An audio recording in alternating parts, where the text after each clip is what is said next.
गोविंदनाथ देवड़ा की तरफ से आदेश। कुछ भी वार्तालाप शुरू करने से पहले आइए सर्वप्रथम पूजनीय भगवान श्री गणेश जी की वंदना कर लें। ओम नमो विघ्नराजाय सर्व सौख्य प्रदायिनी दुष्टारिष्ट विनाशाय पराय परमात्मने लंबोदर महावीर्य नाग यज्ञ प्रशोभितम अर्धचंद्र धर्म देवं विघ्नव्यो विनाशनम ओम ह्राम ह्रीम ह्रूम ह्रेम ह्रोम हः हैरंबाय नमो नमः। सर्वा सिद्धि परदोषी तुम सिद्धि बुद्धि परदो भाव चिंतितार्थ पदसतहिं शतक मोदक प्रिय सिंदूरारूण वस्ते च पूर्जितो वरदायक इद गणपति स्त्रोतम य पठेत भक्ति मानर तस्य देहम च गेहम च स्वयं लक्ष्मी मुच्यति। ओम श्री गणेशाय नमः। ओम विघ्नहर्ताय नमः। ओम श्री गुरु गणपतये नमः। आदेश।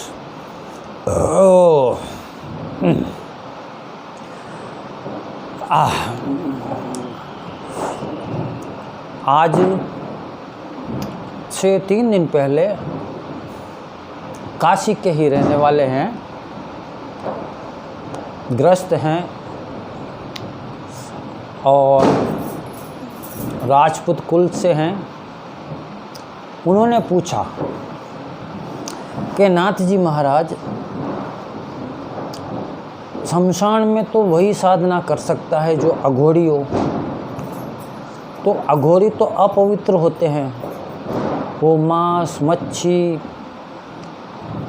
मल मूत्र विष्टा न जाने क्या क्या गंदी से गंदी चीज़ खाते हैं, गंदे आचरण में रहते हैं, गंदी वेशभूषाओं में रहते हैं, भयानक ड्रेस में रहते हैं। कुछ अघोरी ऐसे होते हैं जो गले में मुंडमाला या काली पीली हकीकी रुद्राक्ष की मूंगे की स्फटिक की कई प्रकार की माला पहनकर लंबा तिलक लगाकर ऐसे वेशभूषा में रहते हैं। तो क्या वो गणेश जी की पूजा करते हैं? क्योंकि आप ही कहते हैं कि गणेश जी की पूजा के बिना कोई भी पूजा सफल नहीं होती। तो क्या अघोरी भी भगवान श्री गणेश जी की पूजा करते हैं? और करते हैं तो ये भी सुना है मैंने कि भगवान श्री गणेश जी की पूजा में सफाई का, साफ सुथरा वातावरण, साफ सफाई और स्वच्छ मन से, स्वच्छ तन से, अच्छे कपड़े पहनकर फिर आराधना की जाती है। तो अघोरी तो गणेश जी की आराधना कर ही नहीं सकता। तो उन्हीं के प्रश्न का जवाब आप सबके साथ साझा कर रहे हैं, वो भी समझ जाएंगे और आप भी समझ जाएंगे। आदेश। पहली बात यह है कि अघोर का मतलब ये होता है जिसने घोर को पा लिया, जिसके लिए कुछ पाना सहज नहीं, उसे अघोरी कहते हैं। और अघोरी ना तो पवित्रता से घृणा करता है और ना अपवित्रता से नफरत करता है। उसके लिए साफ सुथरा हो या मेला कुचला एक जैसा, क्योंकि इस संसार में कोई भी साफ़ सुथरा नहीं। जिसको आप अपना शरीर कहते हो, मन कहते हो, वो भी साफ़ सुथरा नहीं है। इसमें भी थोड़ा मल है, मूत्र है, खून है, मांस है, हड्डियां है, खाना जो खाया है वो मल है। इस शरीर में कुछ नहीं है। साफ़ सुथरा तो ये भी नहीं है, पवित्र तो ये शरीर भी नहीं है। जब शरीर पवित्र नहीं है तो आप दूसरों को में कहाँ पवित्रता देखोगे। इसलिए अघोरी के लिए पवित्र और अपवित्र दोनों अवस्थाएं एक जैसी होती हैं। रही बात भगवान श्री गणेश जी की, तो भगवान जी श्री गणेश जी के कई ऐसे स्वरूप भी हैं जिनमें साफ सफाई,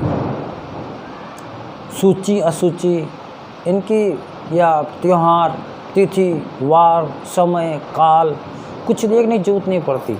आप उनकी आराधना कभी भी कर सकते हो। तो जो जानकार हैं, सिद्ध अघोरी हैं, जो तत्व के रूप में भगवान श्री गणेश जी को जानते हैं, वो हमारी बात का समर्थन करेंगे।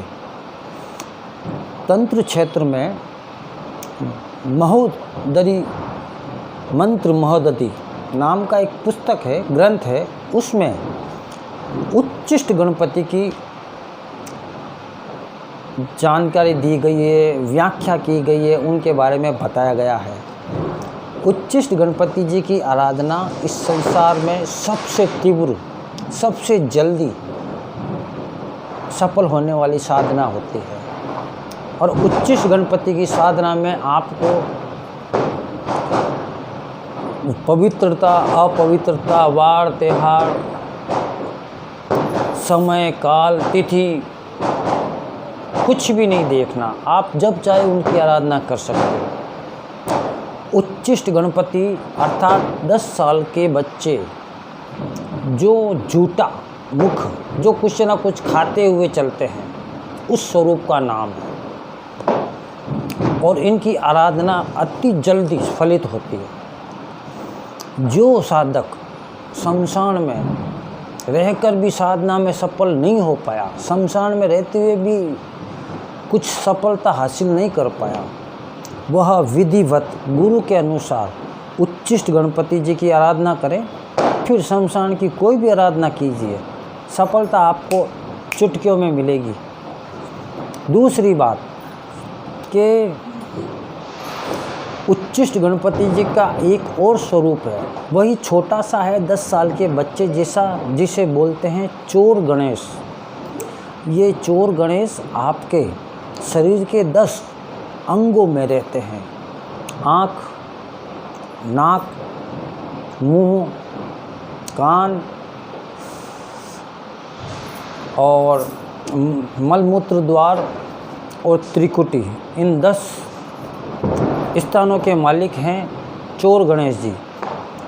ये चोर गणेश जी की बिना इजाज़त अगर आप पूजा करते हो तो आपके कई बार आपके जो पूजा का फल है, जो इस पूजा पाठ जो क्रिया की है उसका परिणाम है, ये चुरा लेते हैं, इसलिए साधना सफल नहीं होती। तो उच्चिष्ट गणपति जी के साथ चोर गणेश जी की भी आराधना करनी चाहिए। चोर गणेश जी की आराधना बाली ने की थी। चोर गणेश जी की आराधना महर्षि दुर्वासा ने की थी। और उच्चिष्ट गणपति जी की आराधना धनों के पति, धनपति, यह उत्तर दिशा के स्वामी कुबेर देवता ने की थी। इसलिए अघोरी उच्चिष्ट गणपति जी का पूजन करे, उनकी आराधना करे तो उनको सफलता मिल जाती है। और उसके साथ में शमशान की कोई भी साधना करे, उनको सफलता हर हाल में मिलती है। अब समझे आप कि भगवान श्री गणेश जी के उच्चिष्ट गणपति के स्वरूप में आपको साफ सुथरा की कोई मर्यादा नहीं है। आप अपनी श्रद्धा से लड्डू दो, चाहे मांस दो, चाहे मदिरा दो, जैसे आप हो वैसे ही आपके उच्चिष्ट गणपति का स्वरूप तैयार होगा। गुरु हमेशा एक मंत्र देता है और मंत्र से इष्ट की प्राप्ति होती है। अर्थात गुरु, मंत्र और इष्ट देव तीनों एक ही है। इसलिए उच्चिष्ट गणपति की साधना में सर्वप्रथम गुरु का होना अनिवार्य है। और अपनी इच्छा से करो, हर कर्म का फल तो मिलेगा। अगर आप अच्छे भाव से करोगे तो भी ये गणपति जी आपकी इच्छाएं पूरी करेंगे। शुरुआत भगवान श्री गणेश जी से हुई तो अंत बाबा काल भैरव की कृपा से होना चाहिए। ओम सत नमो आदेश, गुरु जी को आदेश। ओम नमो काला भैरू, हाथ खड़ंग फूलों की माला, 64 जोगन संग में चाला, देखो खोली नजर का ताला, राजा प्रजा ध्यावे तोई, सबकी शक्ति बांध तू मोई, मैं पूजी तुमको नित ध्याय, राजा प्रजा मेरे पाँव लगाए, भरी अथाई सब होई, मेरा किया सब कुछ होई, देखो भैरव तेरी शक्ति, शब्द साचा पिंड काचा पूरो मंत्रो ईश्वर वाचा शक्ति नाम आदेश गुरु का। ओम ब्रह्म ब्रह्म ब्रह्म काल भैरवाय नमः।